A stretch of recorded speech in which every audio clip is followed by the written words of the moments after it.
Hai, jumpa lagi bersama saya Ruby Herman di program Rahasia Investasi Sukses. Nah, kali ini kita bakal bincang-bincang bersama Pak Niko. Beliau dari Rumah Sakit Satya Negara. Apa kabar Pak Niko? Kabar baik Pak Ruby.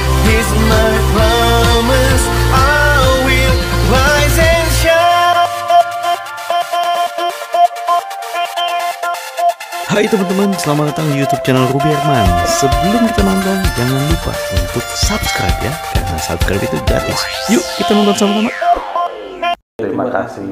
Terima kasih buat waktunya nih Pak. Sama-sama, saya juga senang sudah diundang ke sini. Iya, kita ketemu di Safari Bazaar di Maple ya waktu itu ya Pak. Wah, senang sekali kita bisa ngobrol-ngobrol. Kayak ini kita mau bahas tentang Rumah Sakit Satya Negara. Nah, tak kenal maka tak sayang, boleh perkenalan dulu Pak. Sejak kapan sih Rumah Sakit Satya Negara ini beroperasi Pak? Iya. Sebelumnya terima kasih banyak Pak Ruby. Saya merasa sangat tersanjung ya dipanggil untuk ikut di podcast ini untuk on behalf of Rumah Sakit Satya Negara.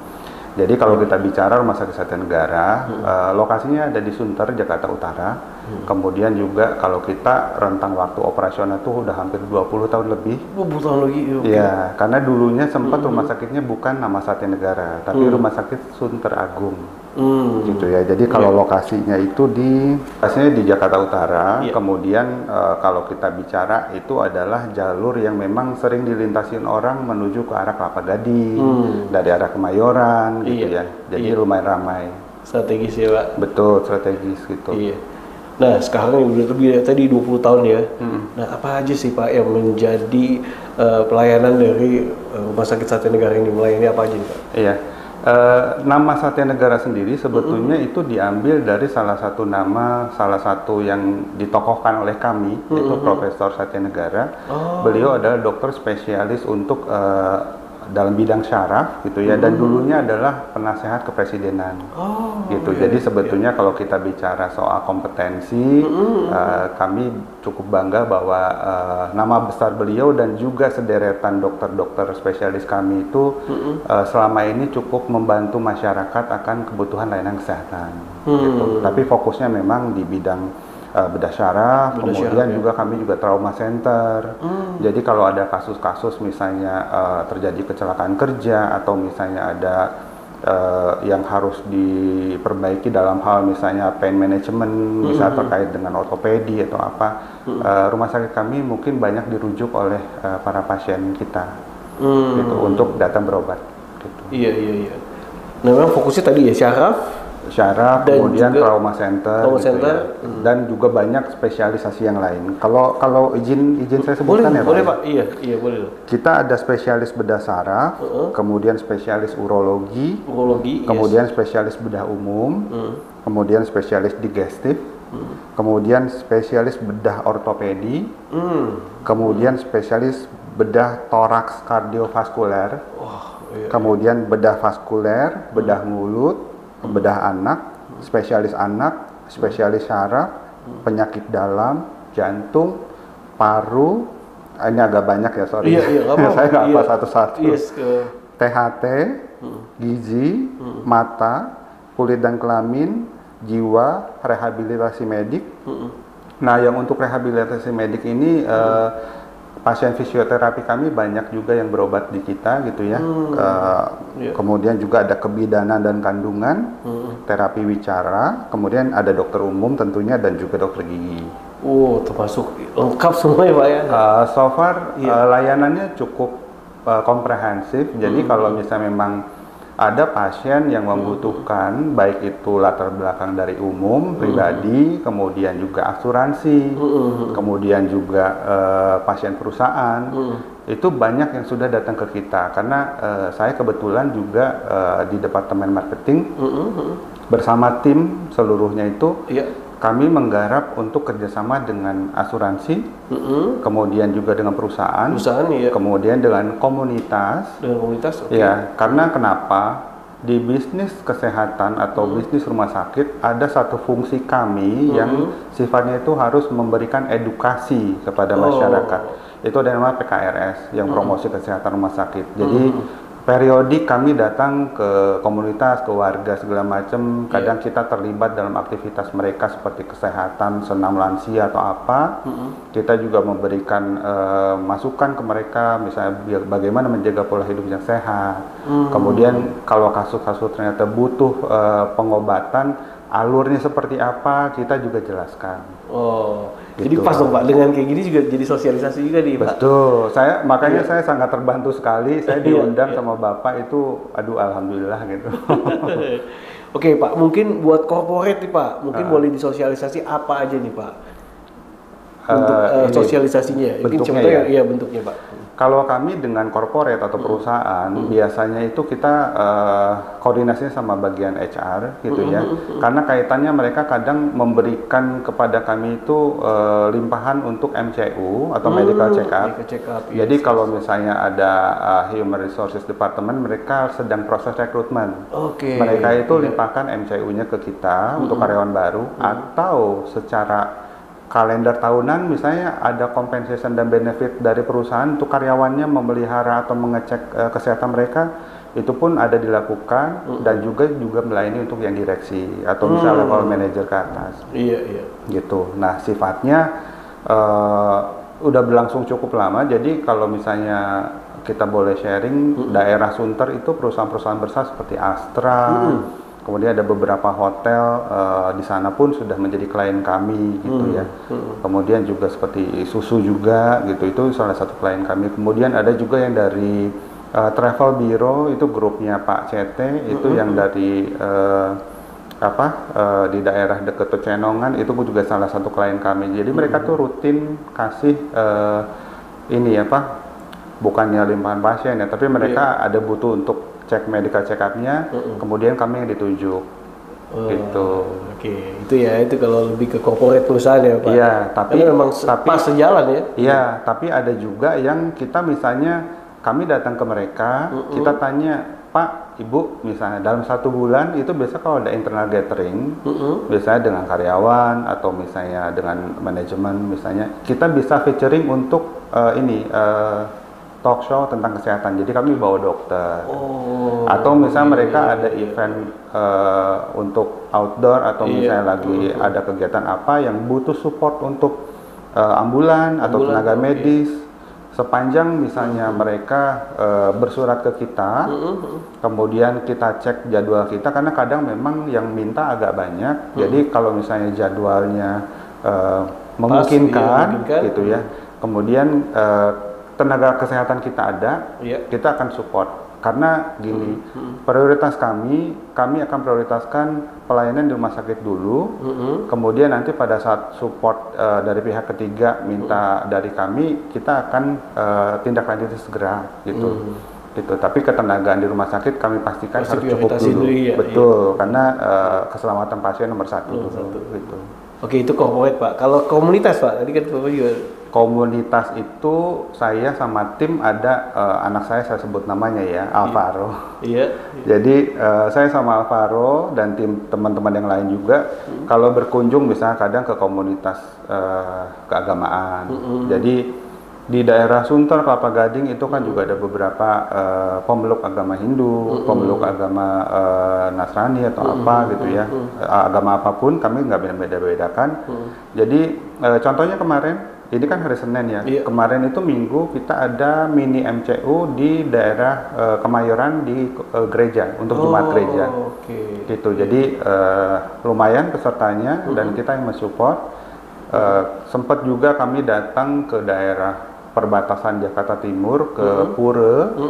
Mereka waktu itu minta disupport untuk ada arisan di pengurus agama Hindu yang nanti mungkin pemeluk agama Hindu akan datang ke situ sekian puluh orang gitu ya. Nanti mereka minta disupport gitu. Jadi ke sekolah juga datang. Kemudian juga minggu lalu atau 2 minggu lalu tepatnya pas lagi ada acara dari Yayasan Jantung Indonesia di Jakarta International Stadium, itu sekitar 1.000 peserta.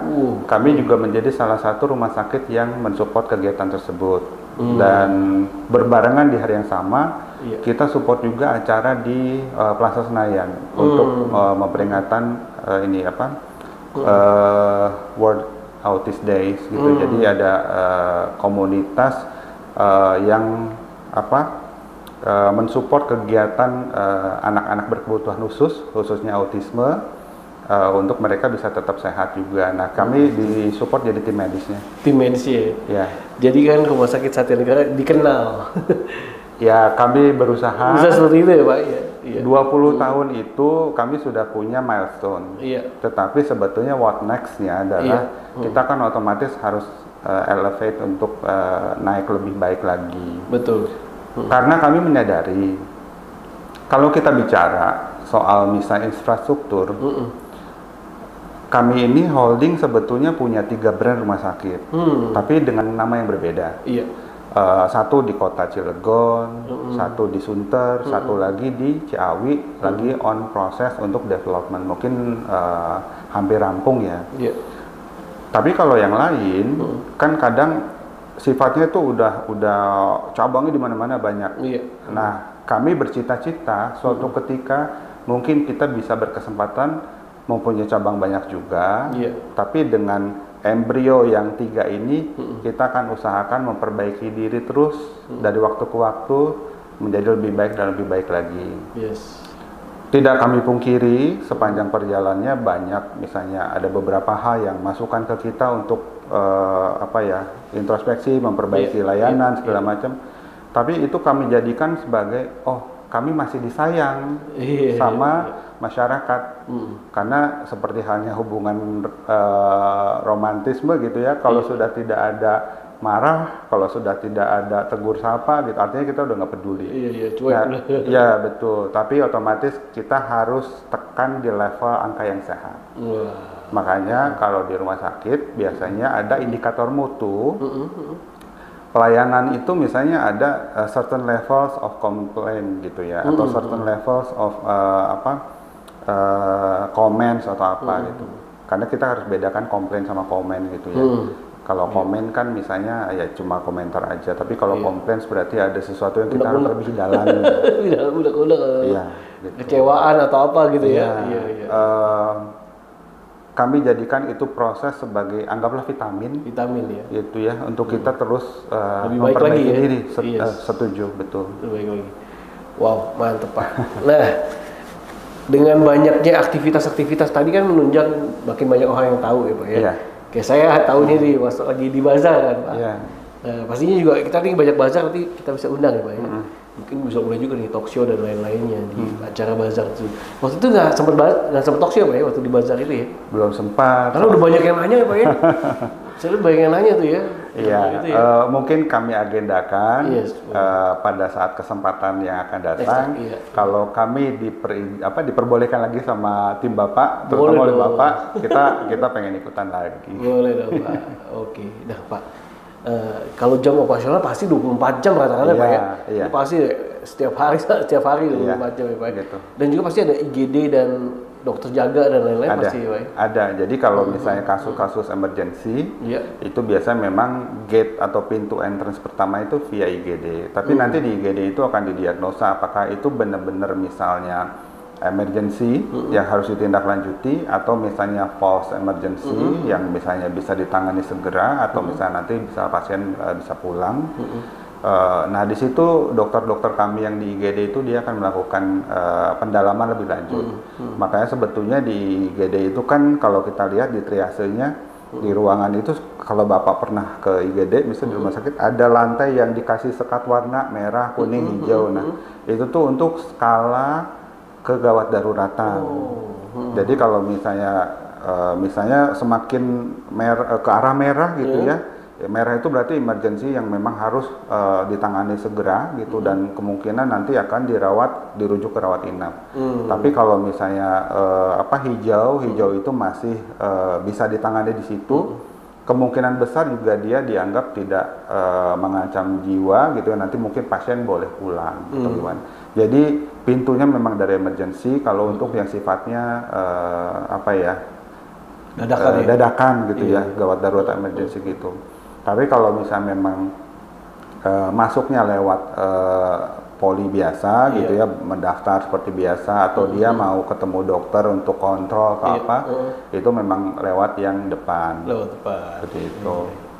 Oke, satu buah pertanyaan terakhir nih Pak, apa yang menjadi rahasia sukses atau keunggulan dari Rumah Sakit Satya Negara ini nih Pak? Iya. Visinya kita ini menjadi rumah sakit terdepan dalam layanan kesehatan di Indonesia. Sebetulnya visinya fundamental sekali. Yes. Karena mau nggak mau kita memang dengan segala kerendahan hati kita memposisikan memang tetap harus melakukan pelayanan kepada masyarakat sebagai center of attention-nya gitu. Yeah. Kemudian misinya melaksanakan pelayanan dan perawatan kesehatan yang mengutamakan keselamatan dan kenyamanan pasien. Makanya kalau kita bilang bahwa rumah sakit kami mungkin secara interior, secara ambience, itu mungkin tidak semutakhir yang lain, tetapi kami itu ruangannya homey. Perawat kami itu mayoritas perawatnya senior. Kemudian ruangannya homey. Jadi aspek itu yang bisa membantu proses penyembuhan pasien menjadi lebih cepat sebetulnya. Karena kenapa? Dia seperti nggak dirawat di rumah sakit, tapi di rumah ya. Betul. Gitu. Itu adalah aspek yang kita nggak bisa hindari bahwa psikologis efek itu bermain juga dalam proses penyembuhan penderita penyakit. Karena saya pribadi, saya kadang jujur saya kerja di rumah sakit, saya kerja di medis itu dari 2009. Saya pribadi sebetulnya paling jarang mau makan obat kalau misalnya nggak kepepet-pepet banget, karena saya pengen ngetes diri sendiri kadang mungkin faktornya gini, saya pakai kekuatan pikiran bahwa kalau saya harus sembuh, saya akan sugesti diri saya sembuh, dan saya sangat kooperatif dengan gimana cara menyembuhkan diri. Nah, itu pun yang kita juga harus gugah kepada pasien kita bahwa selain metode yang dilakukan dari kami untuk membantu proses penyembuhan, dari mereka pun dan juga support sistemnya dia, dorongan semangat itu harus terus dipompakan gitu. Mindsetnya sambil betul gitu. Makanya ada beberapa kasus misalnya pasien CA atau cancer gitu ya, misalnya dalam cerita-cerita yang kita mungkin pernah dengar, pada saat mereka mempunyai support system yang bagus, kemudian semangat hidupnya dipompa gitu ya, didukung, merasa disayangi, kemudian merasa diterima walaupun rambutnya rontok atau kemoterapi segala macam, mereka dibesarkan hatinya. Itu sangat membantu proses satu, perjuangan memulihkan diri. Kedua, mungkin memperpanjang usia harapan hidup. Agak sedikit sentimental ya, saya jadi ingat almarhum ayah saya gitu.